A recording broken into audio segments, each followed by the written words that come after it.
Peterson here again, this time with my 7th and 8th top tip for preparing schools for September for pupils with special educational needs and disabilities. So here I go with top tip number 7, which is review your SEN Information Report. The introduction of the SEND Code of Practice in 2015 brought with it a number of duties that schools must comply with. One of these is that every school must produce an SEN Information Report. All details about this report can be found in section 6.79 through to section 6.83 of the Code of Practice. The report must comply with the Children and Families Act 2014. The SEN Information Report should contain detailed information on the kinds of SEN for which provision is being made and how the school identifies, assesses and provides for those SEND students. This will need to reflect what the school was able to offer students with SEND over the past year. Therefore, schools will need to record what alternative support they were able to give to SEN students during lockdown and how this may be different during the next academic year. You will find full details of what should be in the SEN Information Report in section 6.79 of the SEND Code of Practice. All schools must review and update their SEN Information Report at least annually, and where possible, with the support of staff, students, parent carers and the wider school community. This report must be ratified by the governing body or your trustees and displayed in a prominent place on your school website. The School SEN Information Report must contain a link to the local authority local offer.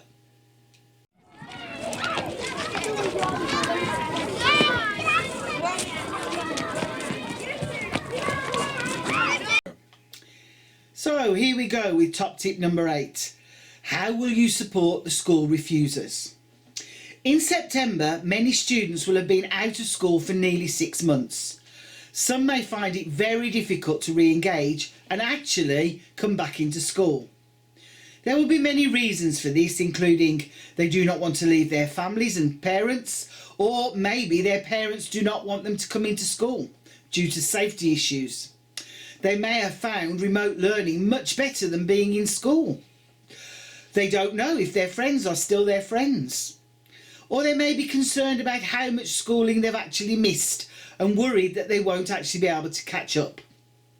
Schools need to consider how they will support these students to get them back into school as quickly as possible.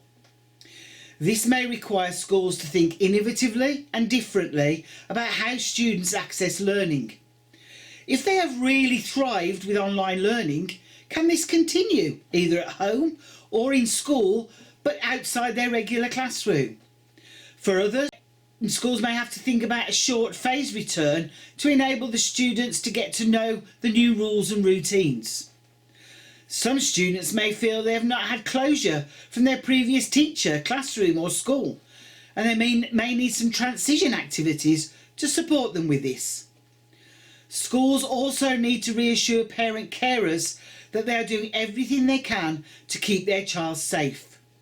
Regular homeschool communication must continue to ensure that parent carers are kept informed of everything school is providing to support their child.